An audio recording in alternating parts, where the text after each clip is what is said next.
Hello and welcome to Castle of Horror, the show dedicated to horror movies and awesomeness. This week we continue our retrospective on atomic age horror with the 1956 paranoid alien invasion film Invasion of the Body Snatchers. Bear in mind, if you haven't seen today's movie, we're going to be talking about it from the perspective of horror fans who have seen it. So, warning, spoilers ahead. From Denver, Colorado, I'm your host, Jason Henderson, co-author of California Tiki, coming this August from the History Press. With me from Austin is Tony Salvaggio, tech director at Rooster Teeth, lead singer and bassist of the band Deserts of Mars, and lead guitarist of the band Rise from Fire. Say hello, Tony. Howdy. Howdy! Also in Austin is Mr. Drew Edwards, creator of the long-running indie comic Halloween Man, and coming in July from Comixology and Sugar Skull Media, the new Lucy Chaplin Science Starlet special. Say hello, Drew. I was debating if I could just blow off some steam, pretend if I could do this whole podcast as a pod person and what pod person Drew would be like. But now that I'm actually on the podcast, I think that's impossible. So I am not a pod person. I promise. I'm glad you're not a pod person. That's what the pod person would say. That's true. Exactly. It does sound like one of those logic games where you come across two cave entrances and one of them, in front of one of them is a pod person and the other person's a real person, and you have to figure out which cave to go into. And there's an easy logical answer, and I can never remember what it is, actually. I think it's like, if I ask the other guy if he has the safe door, what will he say? Something like that. I'll tell you about it later. Okay. Yes, please. Joya is the logical one. That's correct. Also in Denver, as always, color commentary and logic from attorney Julia Guzman of Guzman Immigration of Denver. Say hello, Julia. To quote one of the characters, quit acting like a writer. Yes, indeed. Okay. Okay, Invasion of the Body Snatchers is a 1956 American science fiction horror film produced by Walter Wanger, directed by Don Siegel. It stars Kevin McCarthy and Dana Winter. It's black and white, shot in Super Scope, which I love. And it's adapted from Jack Finney's 1954 book, The Body Snatchers, which I have not read. It involves a doctor and his ex-girlfriend who are rekindling their romance just as they become aware that a strange sort of hysteria is overtaking their town and making people feel certain that members of their family and their society are starting to be replaced with identical, like twins, that somehow are not actually them. This is a deeply important film. The phrase pod people entered our vernacular because of this film. Library of Congress put it into the United States Film Registry in 1994 as a significant film. So it's kind of three times too. Yeah, it keeps getting remade. I guarantee you it's going to get remade again. I can tell you right now that basically every 5 years we're going to get an Invasion of the Body Snatchers. So let's get our opening thoughts. Let's start with Mr. Drew, then Joya, then Tony, and then I'll just start his talking. So, Drew, really quickly, opening thoughts, Invasion of the Body Snatchers. I don't remember the first time that I saw this movie, but this is a movie I deeply admire. Like, to the point where I'll say I think this is one of the most frightening movies ever made. Like, this movie really chills me to the bone. I love this movie. I think it's a beautiful looking movie. I like a lot of the acting. I like the 50s aesthetic, obviously. And I know that this is, as we just said, a movie that's been remade several times. The 70s version is definitely the best remake, but there is something specific about this version and its small town setting that really speaks to me as someone who grew up in a small town, and sort of the idea of a small town conformity and, you know, what it's like to be on the outside of that. And I think that's why this version, above all the other versions, has always just loomed very large in my mind, even though there's stuff about this, you know, the other versions, particularly again the 70s one, which are excellent. I'm going to hold back on some of my thoughts because there's a lot to unpack with this particular movie. But again, I really admire this film. I think this is a great movie, and I love that we're finally getting to talk about it. Good, excellent. Julia, was this your first time seeing this old one?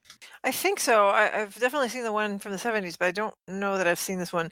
And boy, I can't believe it has taken us this long to get around to seeing this film. How long have we been doing this podcast? It seems like one of the first films we should have done. It's brilliant, and it's such a classic. No, I really enjoyed it a lot. There's so much, like Drew was saying, there's so much to unpack about it. Both in terms of the concepts, but also just the artistry of it. The practical effects are amazing. I was just reading about how they did the people that are kind of birthed by the pods, and we'll talk about that a little later. But just really neat film. I'm so glad we finally saw it. Very good. Tony? Yeah, I think I saw the 70s one first, and then saw this one a little later. Probably with my grandfather, staying in Hearn one summer. But man, it's so good, and sets the tone for so many movies afterwards. My gosh, yes. Yeah. In the same way, I think like a year or so ago, I rewatched all of Twilight Zone, and you rewatch it all, and you go, "Wow, this is just where everybody got all their sci-fi movie ideas from." Just mined this. Ripped it off, changed it, filed off some numbers here and there. It's pretty amazing. But this movie is one of those movies where you can see the touchstones of so many filmmakers and so many writers inspired by this film. It's stupendous. And it holds up so well, especially in this day where I'm constantly wondering if there are a bunch of pod people around, because you want to look around and go, you're not outraged by this? And this is a thing that's okay? Yeah. What about this? Like, how can that maybe it is there's some collusion of pod people and Bizarro World. No collusion. There's no collusion, Tony. That is that makes me so sad. Anyway, some combo of Bizarro World in this movie that I think it's happened at some point. I don't know. Anyway, it's amazing. I actually definitely I only saw this movie a couple of years ago. The 1970s one I grew up with. It was sort of a constantly around film, so that was definitely just that those moments with Donald Sutherland and Louise Fletcher, especially at the end of the film, are they definitely stay with you. And so I did not know growing up that there was that wonderful nod to this film, because Kevin McCarthy actually comes and bangs on the hood of Donald Sutherland's car and yells, "You're next, you're next," which is hilarious. Kevin McCarthy, who also showed up, I knew him as Madeline's dad on Moonlighting. It's so neat to see him young here. To start with, this movie has a framing device. It begins, and I really want to mention very quickly that it begins with a psychiatrist played by, and I'll probably say his name wrong, but it's Whit Bissell or Bissell. Anyway, Dr. Whit. This guy is going to show up again and again and again through the 50s in all kinds of interesting parts. He plays the doctor part in both Teenage Frankenstein and Teenage Werewolf. We are definitely going to see him again in our Atom Age retrospective. But we open up with Whit Bissell as Dr. Hill because Kevin McCarthy has been picked up and is a raving lunatic. And then the rest of the film is told in flashback. Now, this is a framing device that the studio decided to put in. Do you guys feel like it's a good choice, or do you think it's a distraction from the film? I feel like that it lends a certain film noir quality to it in some ways, with like the narration and everything. But I know that is kind of, we actually even all talked about this when we were at the library, panels that we did for Round Rock a while back. It is something that's kind of going out of favor, but this movie does have kind of at times a film noir quality to it. So to me, I enjoy it. But I would completely understand if somebody was like, "No, I find this distracting." Mm-hmm. Tony, yeah, I think you're going to say. I agree. I think it works, and I do like the film noir kind of feel that it lends. Of course, I'm one of the weirdos who likes who actually doesn't mind the Are you going to say Blade Runner? Blade Runner. So I'm a freak show in that respect. I don't know. I mean, I'm with Drew. I get why in that one why people are annoyed and you know nobody not the studio liked it either. But for some reason I like that. I like this. I don't mind it if it was rearranged differently originally. I don't think we would miss it exactly, but I think it's kind of interesting and cool. You could clearly lift it out. I mean, the narration through the film sometimes is just fine, and it's I feel the same way about the Blade Runner narration. I think it's written adequately, and despite supposedly Harrison Ford saying that he was going to read it badly so they wouldn't use it, Harrison Ford can't read bad, and so it's fine. He does good work with passable material. Here, the narration's fine.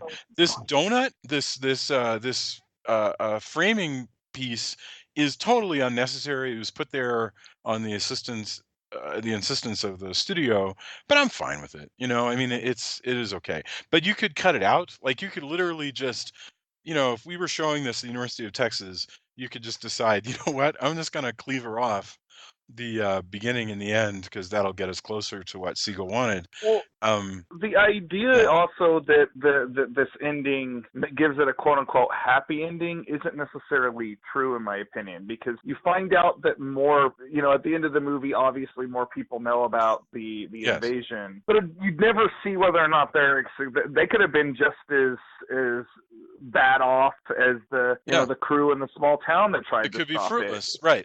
It could be fruitless. It could be, it's a hopeful ending, is what it is. As far as a more or less probably hopeless ending that you have otherwise. This, by the way, truly is Spoiler City that we're playing in right now, since we're discussing the donut on a movie, but the purpose, though, definitely, even if it's tapered, as you're pointing out, Drew, the purpose is definitely to give the audience a feeling that there's a possible happy ending. So, anyway, we get into it. The movie starts out, when you get into the actual story, the movie has a certain brightness about it. I loved this little town. This was a little town, just like all the Gothic soaps of the mid-century that I've been studying lately, where towns have very few police but appear to be run entirely by doctors and lawyers. You have sort of a knight errant class of degreed men who hang out and sort of call the shots of the little town. And you've got Kevin McCarthy, who has just returned from a trip, and he is striking up a sort of relationship with his ex-girlfriend. Well, Did you catch this? Oh yeah, go ahead, please. I love the fact that him and his old girlfriend are both divorcees, and the way they the way they kind of dance around it. Because tell us how they reveal that to us, because I love it. She's talking about geez, now I wish I could remember this. Going to Reno. I can tell you what it is. Going to Reno. You're right. Yeah, because Reno is the home of the. Las Vegas is the home of the Quickie marriage, and Reno is the home of the Quickie divorce. Right, and so they both went to Reno, and they barely missed each other by just a few months. Yeah, because I went to Reno. She says it with a certain a certain blankness, as though it's just this thing she must reveal. And he goes, and whichever one says it first. Oh, I heard that. Well, I've been to Reno myself, which is. Mm-hmm. I rarely hear, outside of a Merchant Ivory movie, this much euphemism for domestic unbliss. I mean, that is really amazing that these two people cannot bring themselves to say, "Oh yeah, no, I'm divorced." Instead, it's always this in the way that people who go to Harvard always say that they went to college in Boston. They just go, well, I took a trip to Reno. That is amazing to me. So much is wrapped up in just that tiny little piece of dialogue.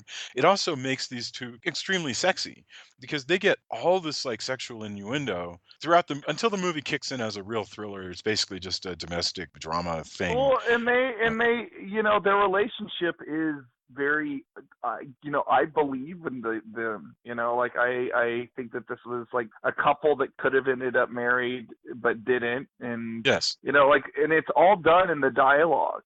Oh, like yeah. there's not a lot of showing, there's a lot of telling, and I feel like that you really does invest you in what's going on with these two, and then with what ends up ultimately happening with her, it makes it that much more like sad.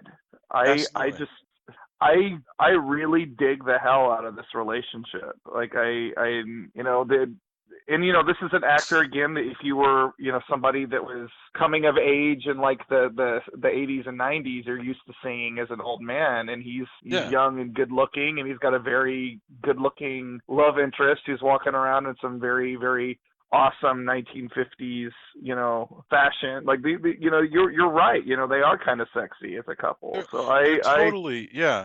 It's a delightful, sort of, and it's very light. The dialogue is really light and snappy, and all the while, this mystery is getting laid in, and we begin to get the first details of what's going on. For instance, the lady who ran the fruit stand, is the one who has the son who insists that she's not herself.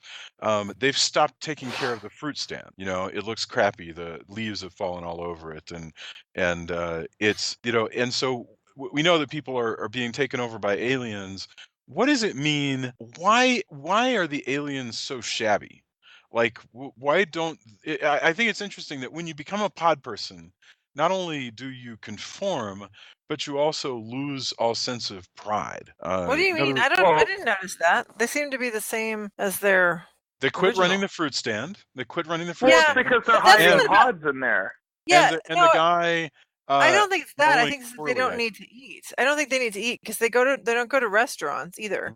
That's Remember true. the Well, the restaurant? food, the fruit stand though, I've always thought that's because they're hiding pods in there. Maybe. Maybe That's always been my read of it. But they are always they're always well kept and everything. They're not like Yes. messy. And so I think it's just about the food and maybe But the you're right. They've pods also too. given up Well, I on. mean, Go ahead. the other thing is like, why would you go to a restaurant if with like a live band and everything when you don't care about music? You don't care about music.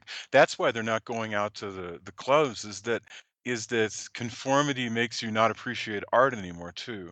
And forgive me for saying a lot of this, but I don't have the answers. I'm working my way through. I don't completely understand what this movie means. I don't Well, know there's been exactly. so many interpretations. I mean, nobody can even seem to agree whether this is a left wing or a right wing film. And Right. although Well, yeah, because it was filmed during the Red Scare, but the author and the I think it's not, I don't remember if it's the director too, but the author said it wasn't about McCarthyism, it wasn't about any of that. But it seems like there's like all this Red Scare stuff and all this McCarthyism stuff that's can't help but be read into it, and the whole the attack on communism, all these things that feel like that's what they're supposed to be about, but the author insists that it's not. It's just a thriller. Well, So I who knows? think the thing is about this is that this movie is kind of a Rorschach test. I think you take what you bring. The pod people become, whatever you see conformity is. Sure. If you're a right wing Republican, you'll see it as socialism. If you're a left winger, you'll see it as Right. like McCarthyism. For me, when I was a teenager, it was the basic of I didn't fit into my small town. I was the weirdo.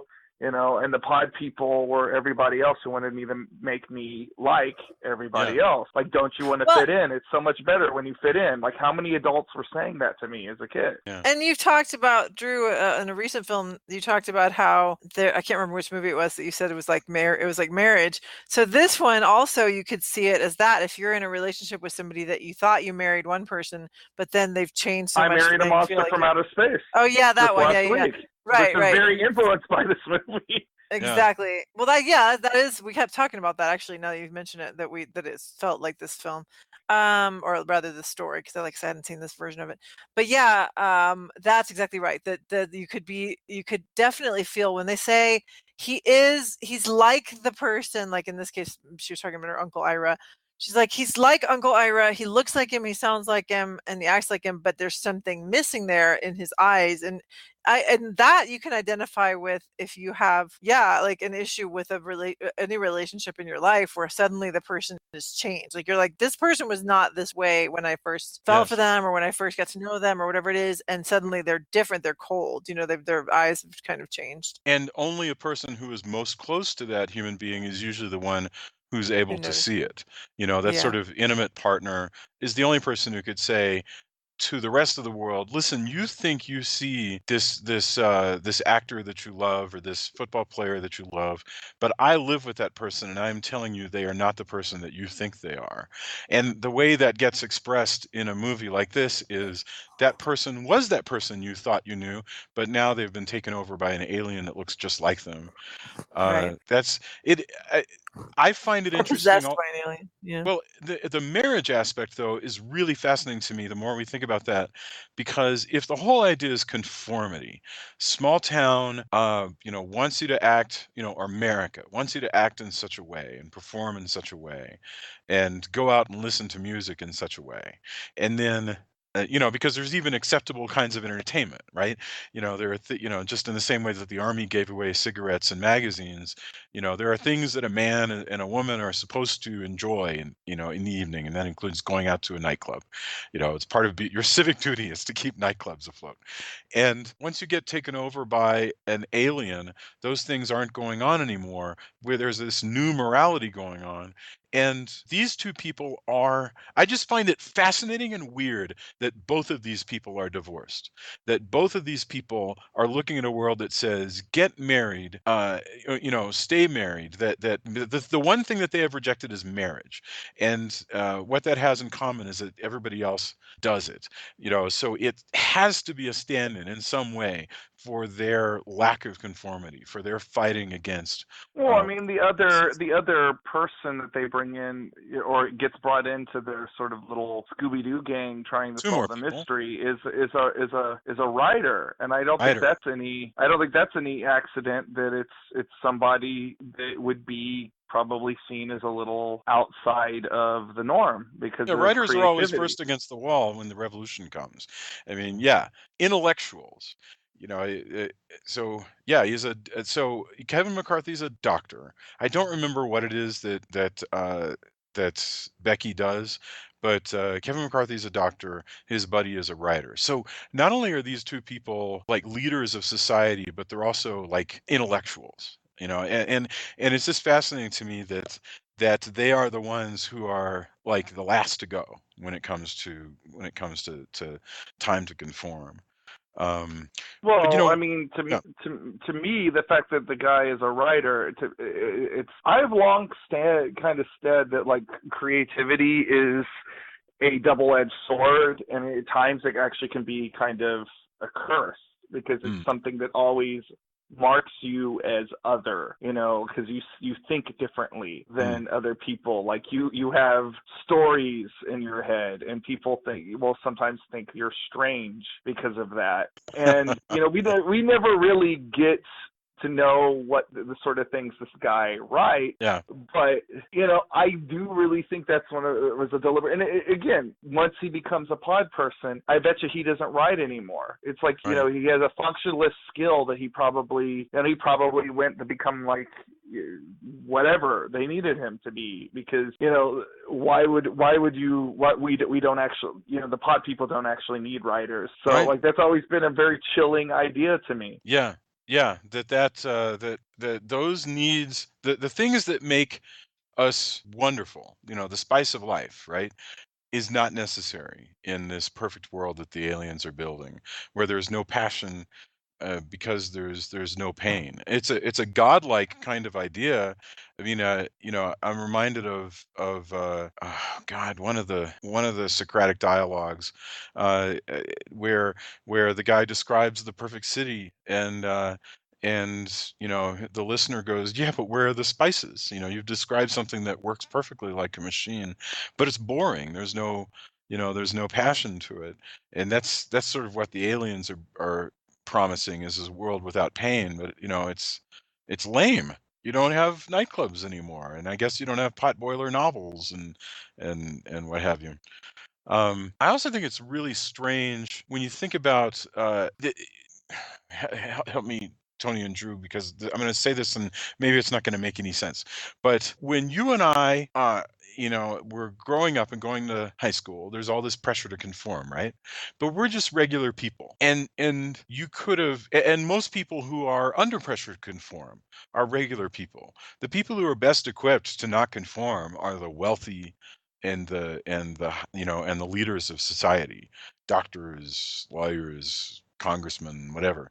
And so why are we looking at the intellectual leaders? Why do you think this isn't a See, I story don't about an necessarily average see these person? guys as leader of the, like, maybe a doctor. I don't think of writers leading it. Like, writers Maybe you're lead right jack about and that. shit, No, okay, especially nowadays. okay, fair enough. Maybe it's a stretch for the writer, but for the doctor, for sure, he's definitely a town leader. I don't know. I think you've lost me because I'd have to disagree with you, Drew, that I think right now journalists are kind of leading the day in a lot of ways. So in that way, I think the intellectuals and the writers and some of these books that have come I out. think journalists are trying to lead, but that's a whole other. On this. Yeah, I don't think they're actually being very effective. A lot of it, honestly, I think comedians are doing a better job of skewering the administration than journalists are. But yeah, I see that's tons a whole of, other. every day I'm frustrated by. I see like this changes everything. This is the thing. Yes, it hasn't done shit. That's true. However, for those guys, point. This is the blah blah blah. Where? Well, I don't know, but I guess I don't understand the point of this part of the conversation because I don't see doctors as being leaders either. But I'm telling you, I was, promise you, in the mid 1950s, in a show like this, especially that takes place in a small town, a doctor is essentially equivalent to the city council. I mean, he's respected. Powerful person. Yeah, well, everybody has to go. I mean, yes, he has a degree, so in a lot of small towns, that's something. Oh yeah. He also, he's important to the community in a small town because that's how people are sick and are taken care of. Like he takes care of people as well. Yeah.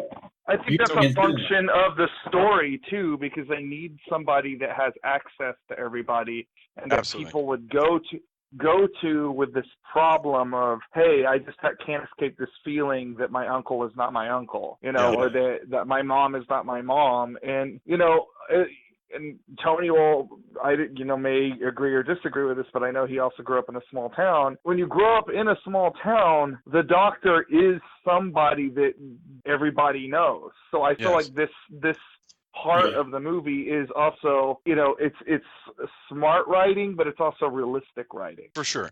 Absolutely. And I guess the reason why he is among the last ones to be, first of all, there's the convenient thing that he's been out of town when the invasion started. So there's that. So it's like in Emperor Doom when Wonder Man has been inside of a steel coffin while the mind control spell went into effect. So he wakes up later and is like, what is going on? It's the same thing. He's been out of town, so he comes back. Otherwise, they would have gotten him right away, because this guy's a leader. He's much more difficult to control. It takes a very long time for somebody to go, Kevin McCarthy, you seem to be talking crazy shit and we're not going to listen to you. Whereas if he was just, the milkman or something, just a regular guy in the community, people wouldn't believe him. He's really, in other words, if you are trying to take over America, this is a dangerous person not to get early. But anyway, eventually it doesn't matter. It's also the way they get you, because like their group, when they come together, they figure out that very early on that the trick is the pod people to get you, you have to be asleep. So they start trying to stay awake, which to me is also one of the more frightening things about this. It kind of ties into the same thing as Nightmare on Elm Street. Like, eventually you are going to have to sleep or you will die from lack of sleep, although that might be in some cases that might be preferable to being a pod person. Yeah, that's a fantastic point. I hadn't the thought problem really is that about none of us has the ability to stay awake until we die. We just the body just takes over. It's like you don't get to go, okay, I'm going to stay awake until I die. Your body goes, I'm going to shut down now because I don't want to die. So it may be preferable, but you can't really decide it. Well, I mean, what I'm curious about is there anything before this? Because I agree with you. There's Nightmare on Elm Street will use this and make the whole movie about it, which is don't fall asleep. That's when it gets you. Definitely the 1978 film, uh, which is I said they come every 5 years, but 1978 film that's a good solid amount of time after this one. It's like 22 years. That's a long time to go without a remake, and it plays with that a lot. But is there anything before this? Is this the first one where when you fall asleep they get you? I mean, I don't know. I can't think of anything. There may well be. I mean, somebody may well go, "Oh well, it all goes back to this one fairy tale or something," but that's a great innovation of this film, and absolutely.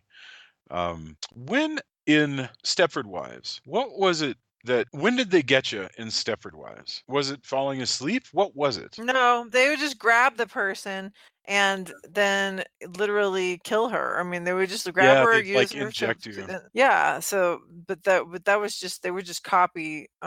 Like they copied her based on. Remember the guy? There's like a sketch artist, and then they're taking Oh, right. measurements and whatever. So they'd Yeah. actually just copy the person with art and I don't know what, Yeah. and then they do the final touches once they've captured her, and then they kill her and send out the new one. I was remembering how these parts were dealt with in the remake of Invasion of the Body Snatchers, where instead of a town leader doctor who has this kind of godlike character in a town like this, instead it's the big city and he's a health inspector, which is basically just a character with a modicum of power and is sort of a pain in the ass to people who are trying to run Well, their and hopefully restaurants. we'll eventually do that version. I mean, it's not part of this particular Yeah, it could happen. retrospective, but yeah, I would like to do that version. I do want to say about the practical effects about how they did that, because Yeah, talk to the us whole about that. idea is that there you at least one.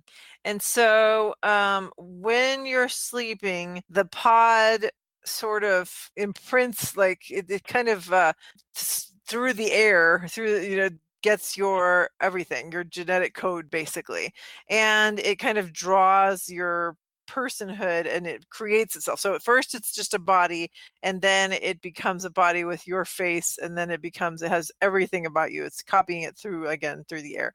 Anyway, the way that they birth is like the pods kind of break open, and then these people sort of come out, just these bodies that kind of look like the person that they're going to become, and then start to look more and more like that person. And it's a really neat looking effect, and I was wondering how they did it, because they didn't look quite human, but they looked so much like the people. And what it says is the actors had to have naked impressions of themselves made out of thin skin tight latex. And in order to make the cast, which involved being submerged in a very hot casting material with only a straw in their mouths to breathe through and like a little holes through the nostrils, was grueling, especially for Carolyn Jones, who was claustrophobic. Carolyn Jones, which one? She is I'll check in a second. But anyway, but yeah, so they have Jones is the wife of the writer. Also Morticia Adams. Oh, cool. Well, okay. Oh my gosh, I completely forgot about that. Yeah. Oh, well, anyway, so she's claustrophobic and I'm claustrophobic. So to me, the idea of being trapped in that thing is horrible. And so it would like dry on them. It was like a sarcophagus. And then they had these bizarre kind of wax-like, copies of themselves, which is a remarkable effect. But oh my God, what a horrible way to make those things. I was freaking out just thinking about it. But I just think it's so neat that they do so much. They didn't spend a lot of money. I mean, like, really, the effects don't cost any more than $15,000. But they find these really amazing ways to create these horrific effects. Ugh. When they start popping out of the seedlings, the seed pods, it's really, first of all, the sound design is amazing. The sort of, because it all sounds like eggs sort of being kind of torn open. That sort of, it's like, oh my God, it's amazing. And they're kind of springy, like a plant basically, or like the cross section or the stem of a plant. it is some really disturbing, beautiful work here. And it also makes me frankly really want to read this book to see, how the book goes and how similar it is and how different. Gosh. So we should talk about, let's see, we've talked about most of the beginning of it, and the loss of excellence. But Well, we haven't talked about the kid. I think the kid is worth getting into. So you've got yeah, the please. people who, like you said, are picking up on the fact that their loved ones are not quite right. Like there's just something off about Mhm. them. And one of the people who has this is this kid who is in hysterics that his mom is not his mom, and he doesn't want to go with her, and he's really afraid she's going to get him. And his Yeah. grandmother doesn't know what to do about it, so she brings him to the doctor because, like you were saying, that the doctor's the person that everybody comes to with these problems. And so the kid is freaking out. So he's like, well, go ahead and stay with your grandmother, like for tonight. And then he calls the mom and is like, or they call, they say, he's going to be with his grandmother tonight, whatever. And then the next time they see the kid, he is now perfectly happy to be with his mom, so it's obviously that he has in fact Yeah. been gotten. But that was heartbreaking. That was heartbreaking because you're just like, wow, it's one thing when you're just like, my uncle is not right, or even my spouse. But if it's your parent and you're a kid and you're like completely vulnerable and dependent on these people, and you have no choice but to go with them when you're made to go with them, Yeah. and they are monsters. Again, like we were saying about the marriage thing, you could see that when it's an abusive parent too. It's like the idea that you have this parent who is abusive, and you can't just take parental rights from people without any kind of process. So sometimes these kids will be in these homes for a long time before anybody even knows about it, let alone is able to act on it. This invasion is going to mean the sacrifice of children. We see that moment when there's the meeting, a bunch of people meeting in a living room that Kevin McCarthy is spying on, and they are going to go put a seed pod in the crib because it's going to replace the baby. So that's the other thing, of course, is that these aliens have Just no a notion. really chilling line that soon there will be no more crying or no more No, tears or right, no something more like that. crying. That's right. And that's also the case. That's what they say to McCarthy, that, all the pain goes away. But it's also, there's so many, it's not even a double entendre. It's like way more than that, because it also means murder. It also, there's just so You much don't need going on. love anymore, they say. Good Christ. You Okay, favorite moment. One of my favorite moments that I wasn't aware of at all. Uh, is when they are holed up and watching the street because they know that the invasion is growing. I'm talking about Becky and Kevin McCarthy, Miles. They are on the run and they are holed up in an office building, and they look out on the town square, and there's this moment when the trucks of the seed pods are scheduled to arrive, and everybody in the town, sort of like a flock of birds, just start just start converging on the town square, and it's so incredibly unnerving. And suddenly you're aware that that's just not how it's almost impossible to envision a normal reason why that would happen, right?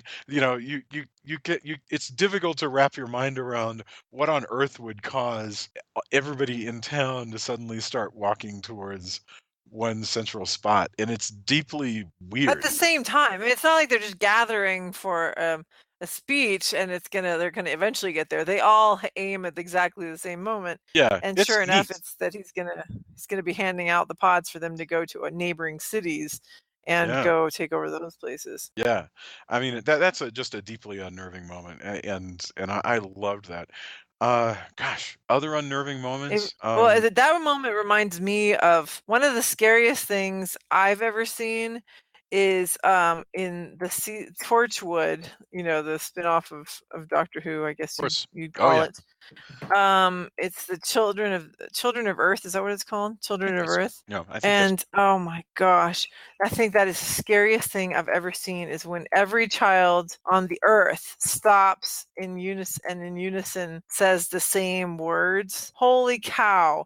That was yes, so terrifying. Anything like that where all the people just suddenly together do the same exact thing is always really creepy. It's yeah. so creepy. Typically, So yeah, that was a good one. Conformity is unnerving to people.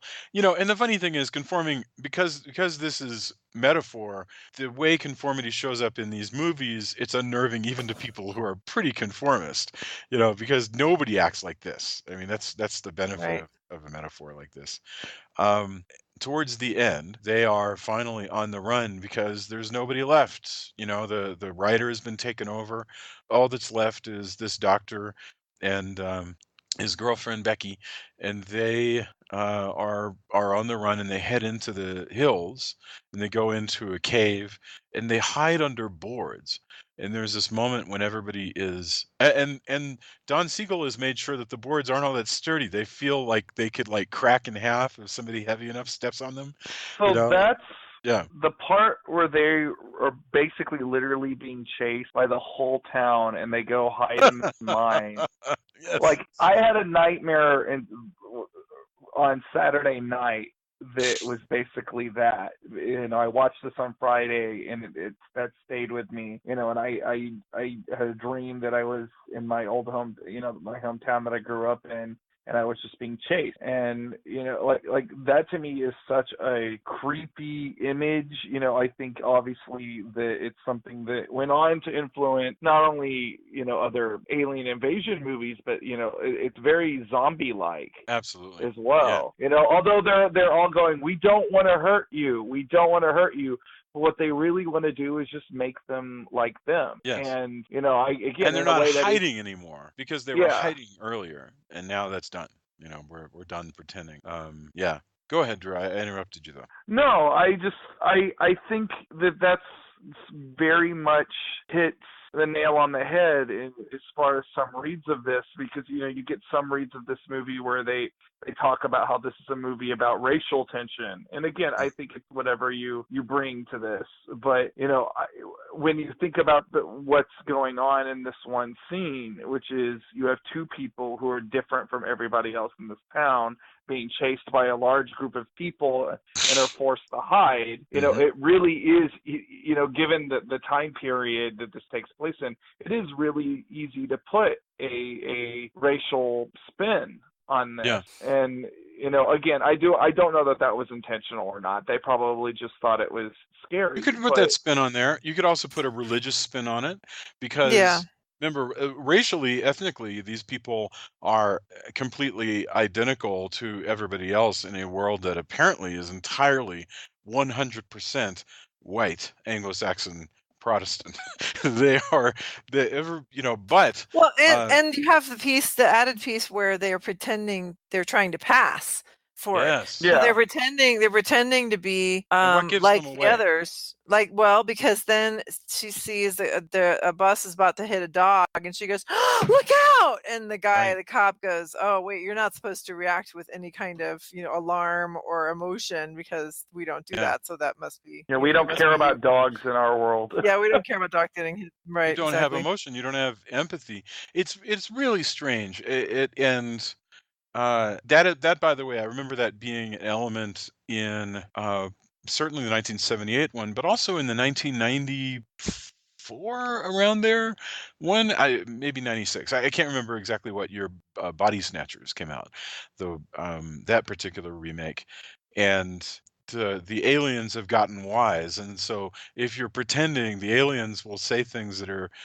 intended to make you upset, you know, stuff about your girlfriend cheating on you or whatever that will cause you to like give away your attachment to human passions. Well, and Um, this comes right after a scene where like the you know the two, you know, the writer and the other pod person are trying to seem so reasonable about this. Oh, Yeah. it's going to be so great. You know, Yeah. you just go to sleep and you wake up. You know, which begs the question, you know, are these the same people? Are these new people if they have all the memories? You know, are, you know, the originals dead? Are they, you know, it's some combination of both, like I the think the original is biology of dead. this. I think the original body goes away. I don't have. I mean, it would have to because we know they're making new bodies out of seed pods. So, but we don't ever see. In the 1978 one, we know that as soon as the pod one like fully wakes up, the original body is like eaten away as though by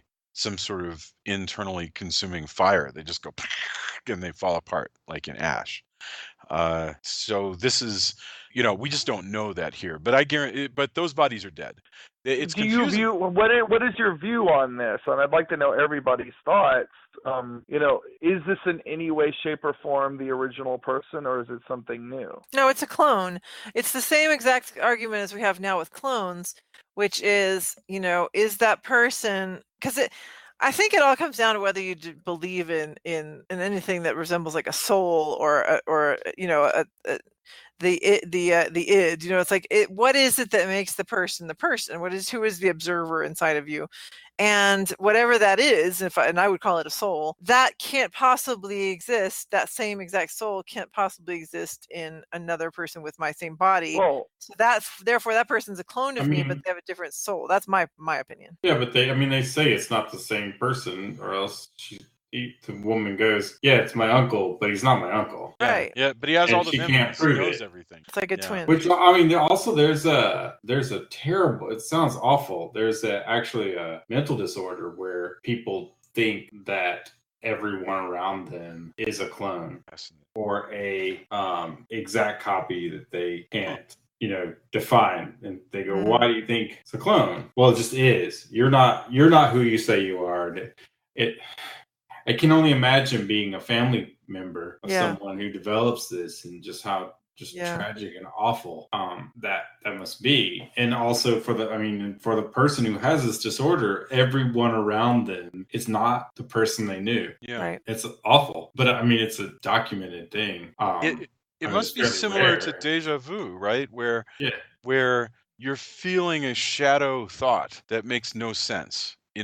Because that's crazy when you think about it. I'm not for just the obvious reason that's crazy, but if I think, oh no, I agree that it looks like Tony, and that it is exactly physically like Tony, and it has all of Tony's memories and Tony's speech patterns. So there is nothing different from Tony, and yet in a way that is difficult for me to express, it is not Tony. That is. But that's what I'm saying, that actually happens to us when if a person suddenly changes, like maybe they become an alcoholic, so now the addict's taken them over, like the addict's part of them has taken over, or maybe they have some kind of like brain tumor or something where some part of their brain has just switched off, so that now they're different. But you have that experience where I've had that experience where I looked at a person, and as I'm talking to them, something just changed and they went dark, and their eyes went just kind of became dark. And I was like, whoa, something weird just happened right now. And that's a really freaky experience. So to have that be like your whole experience of the person from this point forward is really terrifying. Yeah, that's really well said. That moment of seeing a person check out, like as though they walked away from the windowsill inside their own eyes. Exactly. That's a great way to put it. Wow, you should be a writer, dude. That's really poetic. That's kind of it. But so all of that. The funny thing is, this thing is such a huge metaphor that we just kind of keep going over the metaphors. That moment when they're running in the office building, by the way, that section of the movie is translated almost completely into the 1978 one. I hate to keep mentioning the 1978 one, but it's interesting. We should just do that as an episode at one point. Yeah, we for will. Sure. I just want to mention that it is almost like note for note the same. Many things about that movie are different, but that is almost completely the same. Anyway, when you're right, as Drew said, by the time they get out of there and the people start chasing them, the pretending is over. We're no longer like, the aliens are pretty smart, and they're no longer worried that the people are going to like band together and stop them because there's nobody left. Well, they have the numbers, really, don't they? So they just start running. Oh man, that is great. So they head into the hills. Oh, and they go up those awful exorcist stairs that are just like go on forever and ever. Sure, and they're exhausted, and finally he goes out to investigate. Once they're hiding, Well, Kev, they hear they're hiding out and they hear this music and they mistake it for someone singing and they're like, oh, this means that if someone's singing, there's somebody left. And then he goes up to the edge of the hill to see that it's actually a radio being played in a car and there's people harvesting the pod. And again, that's just so very sad and scary at the same time. yeah, you feel his profound disappointment and hopelessness. And then he comes back and he finds that his girlfriend has fallen asleep. And this is where the question you were asking about what is it that actually happens to their bodies, I'm most confused by it in this scene because he comes back and she's fallen asleep and he tries to wake her up and she's like, oh, I'm so tired or whatever.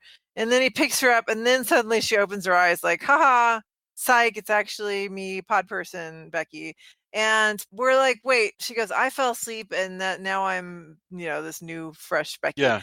And you're like, wait, when did that happen? When did you get switched? Because they don't know, as far as we can tell, the pod people don't know that they were still in that cave because they hid in the cave or the tunnel, whatever. Well, and my question is also about that is also like, how close do you have to be to the pods? Right. That's what I'm saying. Like, if they didn't know where they were, then is it just one of the pods in that over the hill that just magically became Becky and like rushed over? I mean, how did that happen? I'm so confused by that. That was the only part of the film that just really threw me, where I was like, where was this pod Becky? And like, where did it come from? At what point did she get replaced? I'm so confused. And do the pods have kind of, this is going to sound stupid when I say it, but I don't know how else to say it. Do the pods have something like a homing device? Like if you just drop a pod somewhere that you think somebody else might be nearby, if that person falls asleep, does a pod just kind of latch on to that person and start making out? that is the impression I get, that you can put any pod anywhere and it'll just become the person closest to it. That's what I understood. So what we have to imagine is that Kevin McCarthy went to go check out the truck. In that time, Becky fell asleep. Pod reasonably nearby woke up, scampered up to the cave, and moved Becky's body out of the way. Or Becky's body just dissolved into dust, like you said happens in this. And then because she has a certain pod Becky has a certain sense of humor, she laid back down exactly as he was and pretended to be sleeping. This is the only alien we see who is capable of that kind of subterfuge, by the way. Right. I mean, I don't know if that's true. They lie a lot, but this is well, he notices it when he kisses her, which I think is what makes this kind of that's mind-blowing, isn't it? To me. That's amazing. Well, I'm sure there's no passion in it. Yeah. That's really disturbing, and it's a really wonderful angle too. I think Tony was describing Dutch angles being used a lot in the last one, and this one we get this really weird, like, looking up angle at the panicked Kevin McCarthy having just kissed somebody who apparently feels like wax. I mean, she has no humanness to her when he kisses her, and he runs for it. And then, here's what's cool. You're suddenly aware that this small town is actually just at the edge of a big freeway. And so he throws himself into not a freeway, it's a heavy highway. And so he throws himself into it, and that gets us back to the framing device, where the doctor from I Was a Teenage Frankenstein is like, well, you're crazy. And luckily at that minute, they get some evidence. Okay, so no, that's not quite right. He runs out into the street and starts hollering, to all the people, passersby in the cars. Yes. Saying, they're here, you're next. And that is the end of the film as it was originally made. Like you said, Jason, when we were watching it, this should be where the movie ends. That actually was where the movie ended. And then they went back afterwards because people wanted a happy ending and added the framing device, the beginning and the end. So those guys aren't even in the credits because they were added on as an afterthought. Because everybody was like, you can't have it end that way. That's horrible. And so now there's got to be some hope. Yeah, as we spoke about at the beginning. Yeah, go ahead. I have a question about, again, with the pods. Does Kevin McCarthy, can he still not go to sleep? Because that's terrifying. Like how far is the range on this thing? Is he stuck having to see how long he can stay awake, or now that he's in the loony bin, can he finally sleep? Like, is Well, there yeah. enough safe distance? I Yeah, got because the impression that it's proximity, that there's a certain proximity right.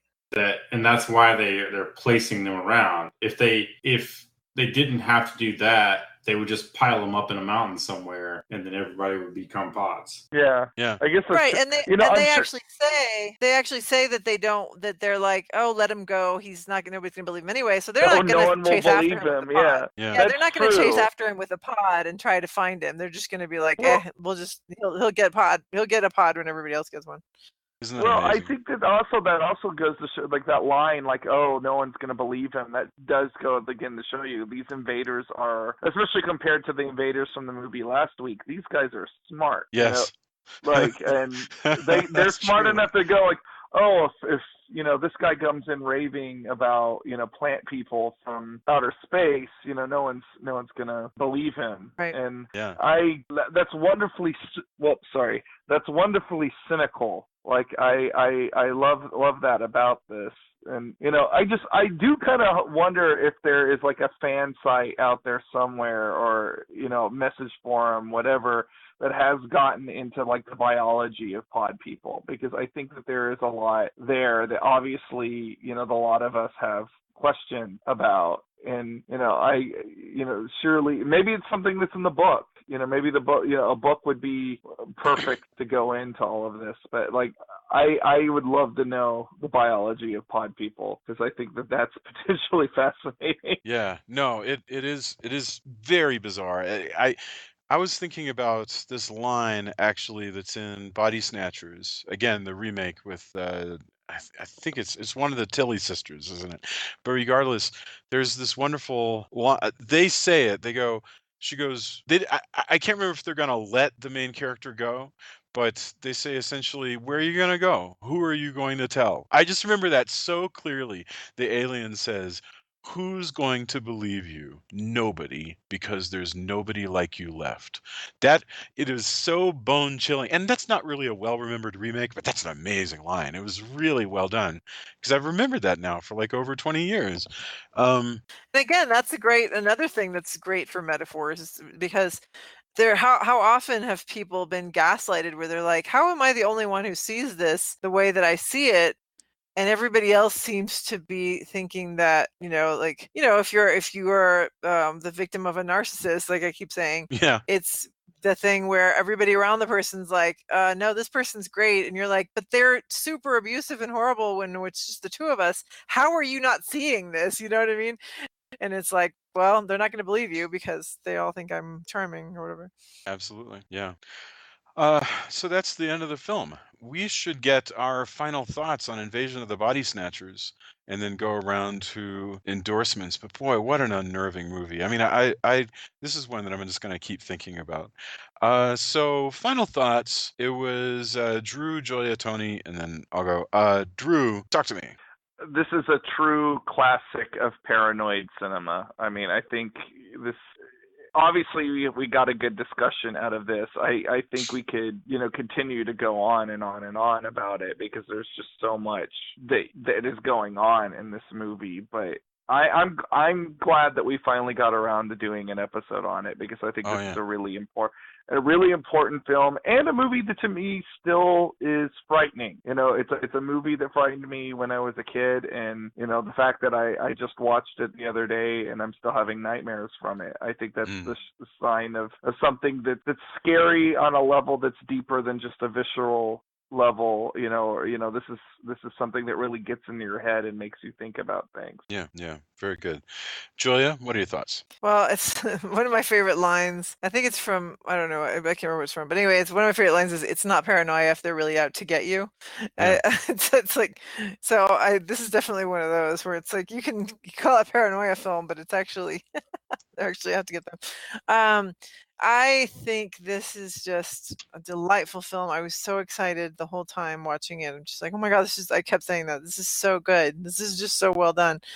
It's very scary and suspenseful and well acted and beautiful. There's nothing silly. If we're talking about cheesy or hokey films, there is absolutely nothing cheesy or silly about this film at all. And like I say, my only regret is that it took us this long to get around to it. Yeah, very good.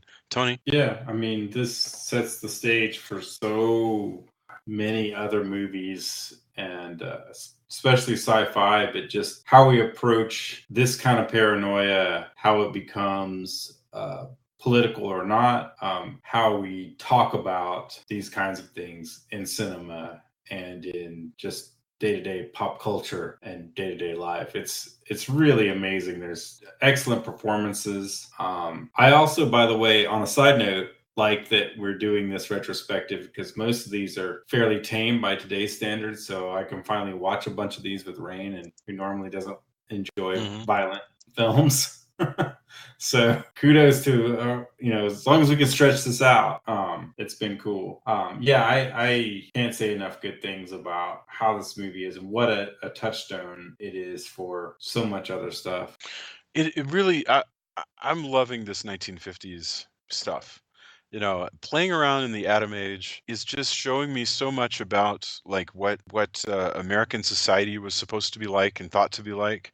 And there's this old saying that like watching a movie from 1956 or 65 or 78 might or might not show you much truth in like the actual story of the movie, but it shows you a lot about what's actually going on in the background in any of those given years. And that's so true here. I'm just loving this period. This also is so good that we talked about what do you do with people who go, oh, I just immediately check out when somebody shows me a black and white movie. I just can't watch black and white. This is one of those movies that I could go, all right, I hear you and I want to be there for you, so I want you to watch this movie and see if you can understand it, because it's, I don't know, it really is just so very strong. So that was cool. Let us get our endorsements. Whatever you might be, if you have anything to share, whatever you might be reading or watching or anything that you want to share with the world, we'd love to know. Drew, do you have anything to share with us? Well, I would like to endorse a boutique shop that I went to with Jamie called the Glass Coffin here in Austin. It's very tucked away, and I'm afraid I can't I was unable to find the address in the time that I was trying to grab it while Jason, you were doing your final thoughts, and I wasn't able to get it, but it's a little off the beaten path. It's actually behind the owner's home. Really? But yeah, it's very, in a way that reminds me a lot of boutique shops in New Orleans, actually. But 32nd Street, Drew. 611 West 32nd Street. There you go. It is called the Glass Coffin or the Vampire Parlor. It is both a cult shop, and they also have vampire memorabilia of various stripes. And in fact, Jamie and I picked up a pair of a vampire salt and pepper shaker kit, which I will post a picture of tomorrow. But they have cute things like that, but they also have very weird things like they have taxidermed bats and squirrels and things like that. They have weird, books on serial killers, books on the occult, like various different charms and ointments and things like that. So, if you're looking to get into the occult, this is a good place to get. Or if you're just looking to get some kitschy monster merchandise, this also will also suit that need quite well. They also were interested in starting to carry Halloween Man in their book section, so I'm always happy about that. But there's the ongoing debate about whether Austin is still weird or not, and I'm like, of course it is. You just have to know where to look. This is a nice off the beaten path example of exactly what I'm talking about. Yeah, apparently you have to look in somebody's backyard on West 32nd Street. That's fascinating. But it is an amazing shop. It is actually quite beautiful inside. So And I can't wait to go there with Jason the next time he comes down here to visit. I can't either. This Yeah, that blows my mind. But I also have to. I'm endorsing a person. I'm endorsing our very own Tony Savaggio, who Oh man. did something very, very nice. Like one of the nicest things I think anybody has ever done for me. I got a message from him the other day saying, "Hey, check your mail." And so I went up to the office at our apartment complex and found a cardboard tube waiting for me. And when I opened it up, it was a movie poster for the movie Them. And I used to, as I said last on our podcast about Them, I used to have an original poster that was it was from the 50s, and it was in my office for several years, and I had lost it during some rain a few years back. And Tony has obviously heard me now tell the story about how much the movie Them means to me over and over and over again. And without going into too much detail, last week was kind of a hard week for me. So the fact that just going off of that was just so kind to do something like that. Like I got so unbelievably choked up when I opened up that cardboard tube and saw that. Looking back at me, so Tony Savaggio, I endorse you as a wonderful human being. Thanks, man. I don't know. Awesome. I guess I have my grandparents to thank and my mom, of course. My family's cool, but there's something about when I heard you had lost this poster and knowing what a touchstone it was, and I was like, I know how I would feel. I get weird and dumb about a lot of things. If I lost something like that, it would just eat me up. And Rain, you can ask Rain. Like I worry about all kinds of dumb crap all the time. And when I heard that, I was just like, Drew can't not have a Them poster. Like you can't have the movie that got you into horror movies and you had the poster and then lost it. Like that, the world can't work that way. And that was my offense. Like that's awesome. Because I don't know. I just know how I would have felt. Like you can't. The world's just not right if you don't have a Them poster. Like how can we? I'm fighting off tears right now, man. Like it really did. Like what a wonderful surprise that was, and I'm just so completely touched. And thanks, man. I love doing this podcast, and I love you guys, and I know I can be a bit of a bear at times, but you guys are, before I start blubbering, I'll just leave it. Y'all are all wonderful, and Tony, thank you. Oh, you're welcome. That is super sweet. Really, really nice. Very, very well, if we get to endorse people, I don't have quite that good an endorsement, but I will say that Jason and I had the wonderful pleasure of having dinner with our sometimes podcast guest David Bowles on Friday, and that was such a neat experience because it was a lot like a podcast, like a mini podcast. Well, not mini because it was the same length of time, but anyway, an in-person podcast episode without the actual recording. But it wasn't about movies; it was about his book that will be probably. I don't know if Jason's gotten a chance to read it yet, but I know we'll be plugging it here soon because he gave us a copy. He was kind enough to give us a copy, and we just had a lot of really neat conversations. And I think that David is a really neat person because he's a professor, but also like a poet and a feminist, really. And he has some really neat ideas about things that I don't usually hear. Jason, I don't usually hear. So that was a lot of fun. So speaking of people who are awesome and associated with this podcast, that was really neat experience. So shout out to David. The book that he brought, I just want to mention the book that David brought is brand new. I mean, like literally just comes out in the next couple of days, and it's called Feathered Serpent, Dark Heart of Sky, Myths of Mexico, and it's beautiful. It's cinco puntos, and it's a beautiful giant hardback, and it's a good looking book that I can't wait to get into. I haven't had a chance to dig into it yet, except for just flipping through it. But it's David's such a sensitive writer, and So I know it'll be well told, but there's so many different stories in here. It's just a folklore book, that goes through all these different amazing myths. I can't wait to get into it. Yeah, so that was like a preview of an endorsement. What were you gonna say, Tony? Sorry, Judah. I love mythology from around the world, so I have to. And David's awesome, so I need to pick this book up. So Yeah. So other than that, though, I have to say, tragically, all of my shows that I watch almost have been canceled for the next season. Like, I just was looking at the cancellations, and I'm like, oh my gosh, like maybe 3/4 of the shows that I watch are canceled. So now I need I would love to encourage our listeners to post their recommendations for shows that I'm not watching that I should be watching.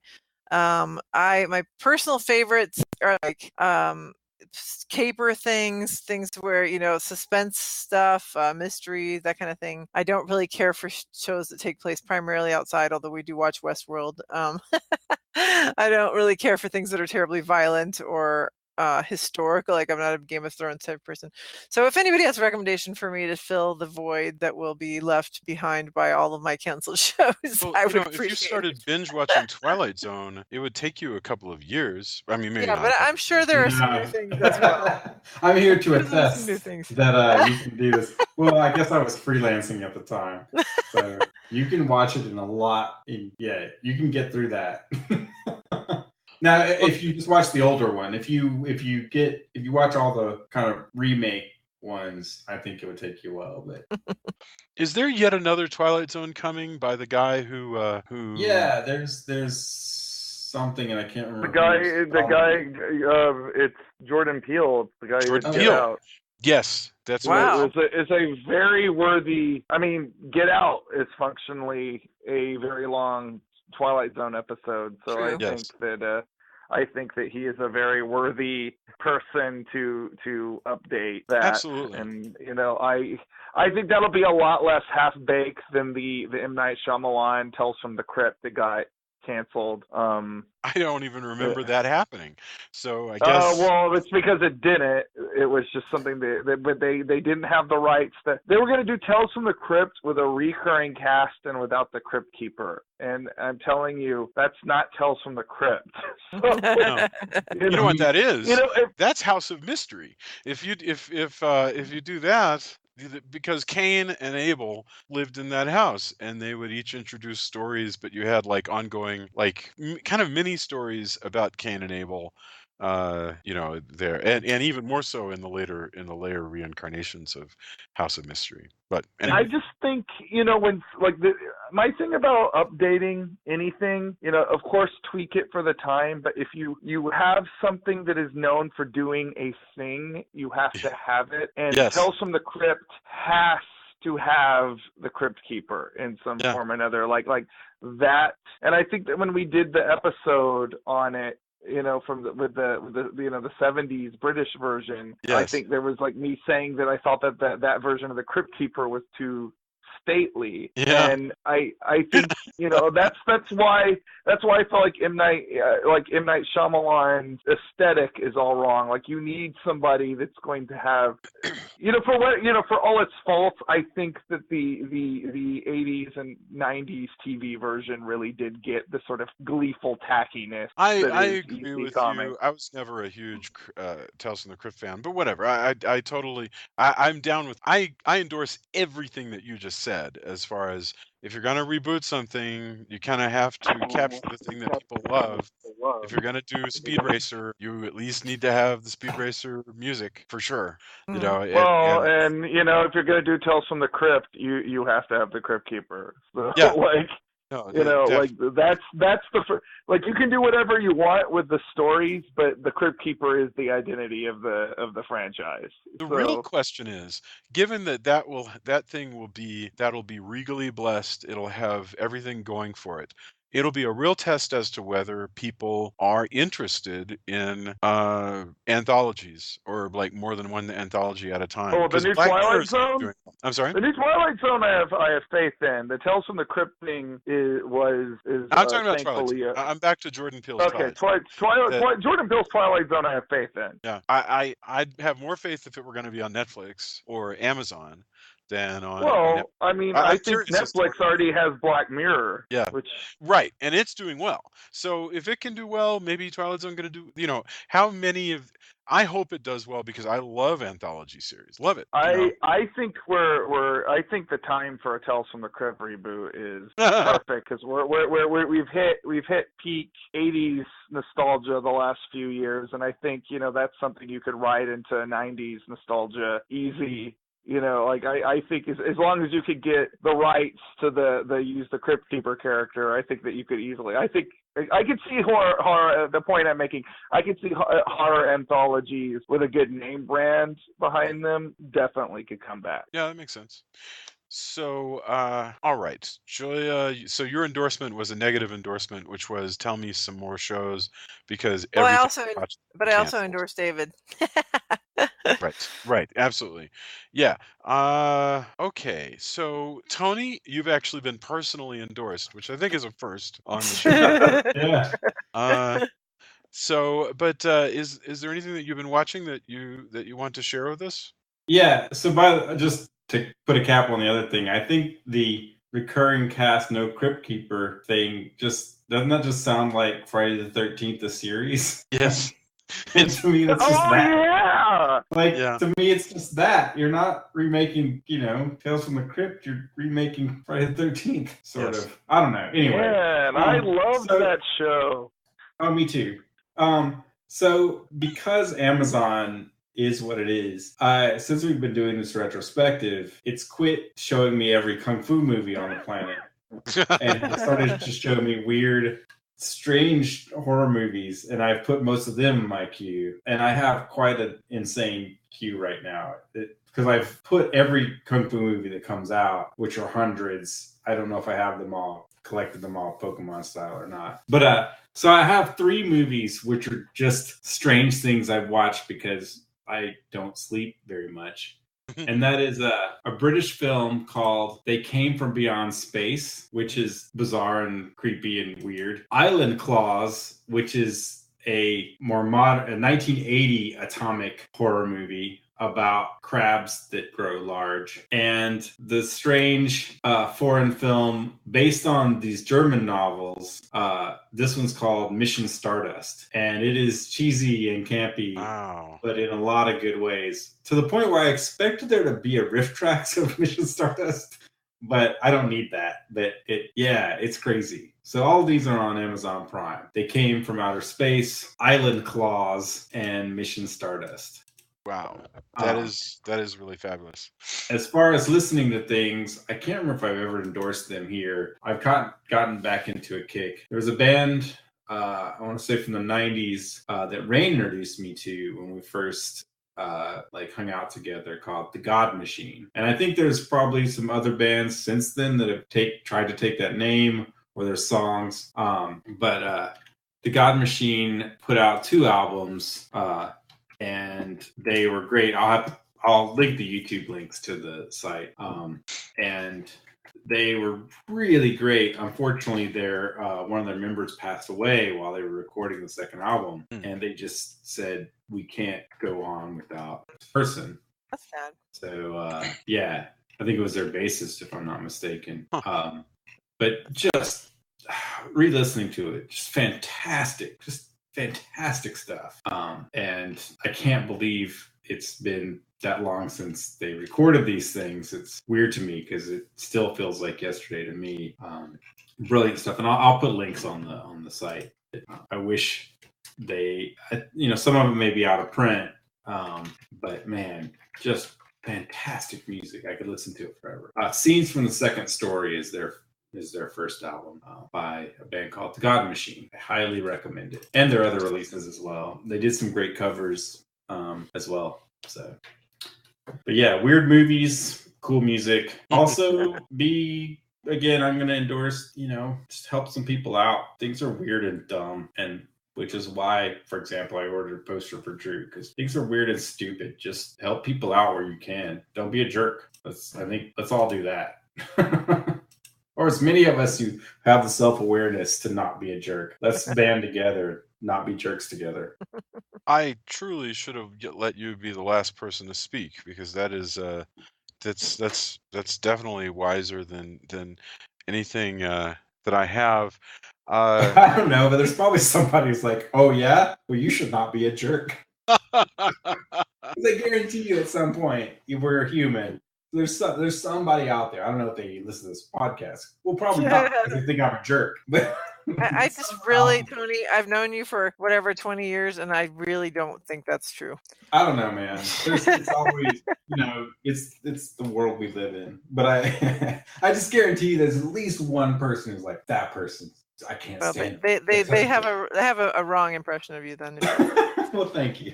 So, what I'm going to endorse is actually something that it is daring. I have not even seen this yet, but I'm super excited that it's happening. The Bloodthirsty trilogy, which is a Japanese series of vampire movies made in the late mid-century, like early 70s.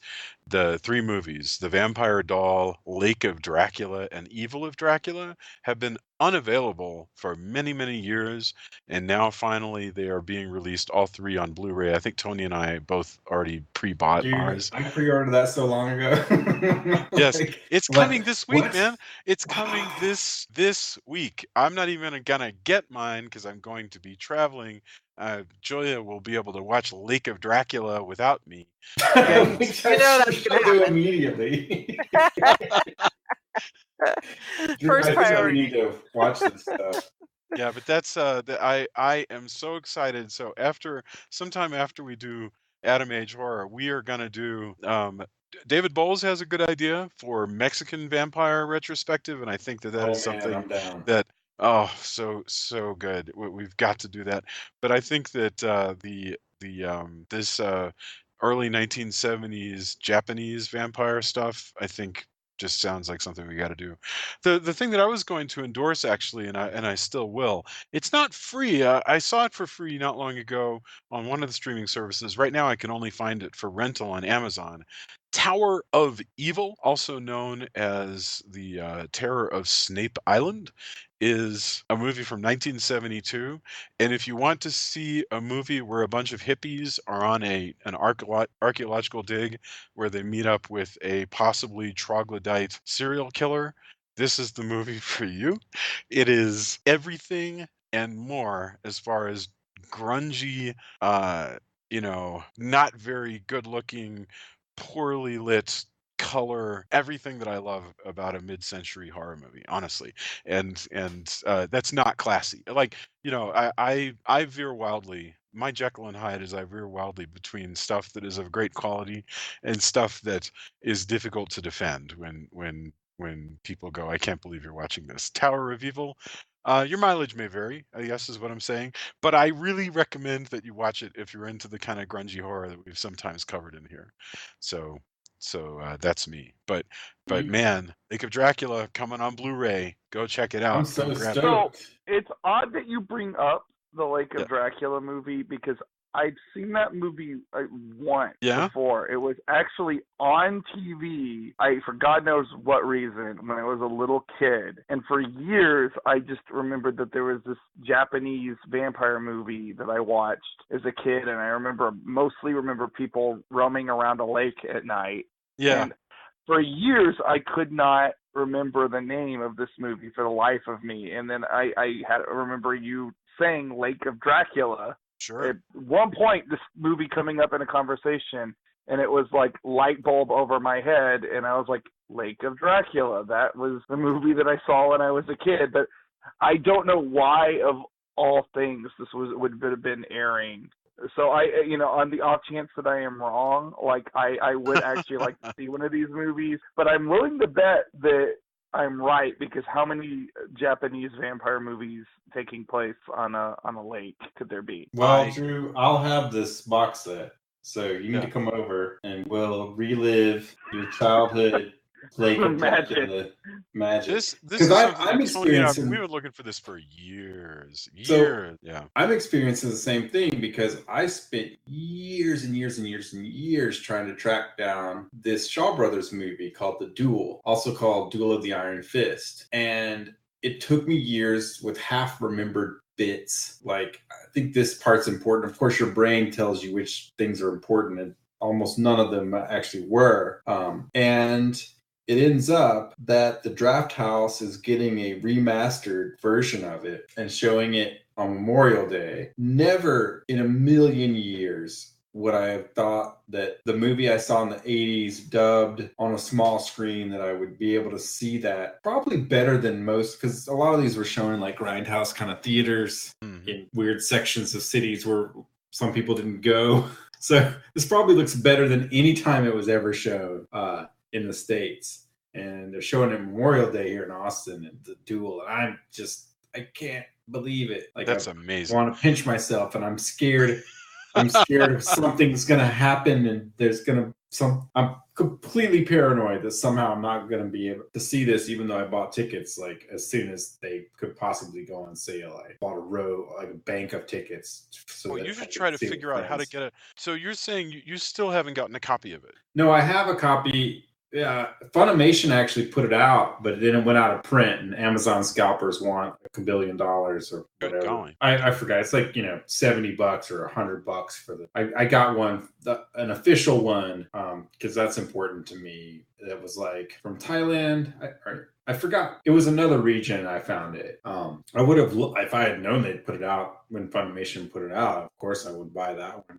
Sure. But by the time I found out and the only reason I found it was some crazy, I'd been internet sleuthing for, better part of a decade, probably, once I started tracking down all these films that I want. And somebody had put up a list of basically everything. There were 2 Kung Fu theaters and, on TV. I think one was Chicago, one was somewhere else. And they put up a list of, here's all of the movies, Shaw and not, that were licensed to be shown, by Kung Fu Theater and Black Belt Theater, I think they called it as well, if I'm not mistaken. Anyway, I just started putting those names one by one into the search and just, is this it? Is this it? Is this it?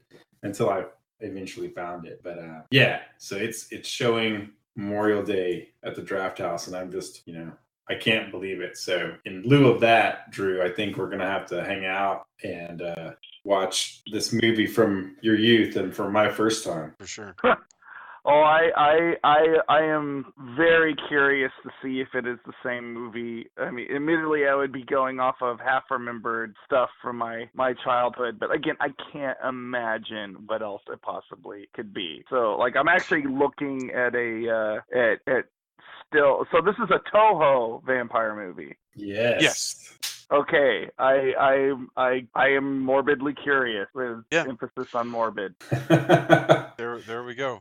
We may have to double up with a Wolf Guy with Sonny Chiba, just because you're a Wolfman fan. Double feature. I like this idea. Let's do this. So and you can sum up my other endorsement just to, I am spending a lot of time with the weird, you might also like, function on Amazon Prime, and finding ever more bizarre, grungy, early 1970s British serial killer movies. I mean, and it's just, what can you say? If you want to live in the past, this is the way to do it. Is this because you think of because you watched Frenzy? It's funny. No, I think Frenzy, but also, like, I'm a big fan of Julia, which is that movie with Mia Farrow. Yes, of course. Yes. This is another movie I saw recently that just blew my mind with how good it was, which is Julia, starring Mia Farrow, also known as Full Circle, but is based on a Peter Straub novel called Julia, and that was a British serial killer movie of sorts. And once you watch a couple of these, Amazon starts getting creative and going, all right, well, fine. You seem to like stuff from the early 70s. So here's some other early 70s horror films. And they've been buying so much stuff that they just have lots and lots of they're doing everything that Netflix originally promised that they would do. Netflix has become a great disappointment to me, except in the realm of their new TV series, which are great. But Netflix abandoned movie lovers, and but Amazon Well, is yeah, it's picking it up. basically not that dissimilar to like Redbox or what Right. Blockbuster Video used to be in terms of like it's good if you want to watch something that's relatively recent, but in terms of anything older or more obscure, It's like just not good their luck. business model, and that's fine. I use Netflix every day, but their business model is not about movies anymore. So if you're a movie fanatic, you kind of have to have Amazon. Have to. Yeah. Anyway, so cool. And I've got some other cool mid-century British horror films that I'd like to share, but I'll save them for future episodes. So, that brings us to the end of our really kind of far-ranging discussion of Invasion of the Body Snatchers from 1956. What a delight it was to talk about this. How wonderful it has been getting together with you guys, talking about these fantastic Atom Age, generally all black and white horror and sci-fi films. We got more to come. It is going to be a good summer. I am so excited about the rest of this stuff because we're going to hit, as I mentioned, I guarantee you, without any stretch, we are going to definitely get to Teenage Frankenstein and Teenage Werewolf and Blood of Dracula. And I don't even remember what else, but it's going to be some good stuff. So we have our work cut out for us. But that's it for this week. If you like the show, come onto the Facebook page. Let us know what you're thinking. Engage in the conversation. We're so excited to read that and also to join in and leave reviews on iTunes because that stuff filters out everywhere else and lets people find the show. Thank you. Have a fantastic week, and we will see you probably in 2 weeks because Memorial Day is coming up. So 2 weeks from now, we'll be back. Bye, Good night, guys. everybody. Right. Right.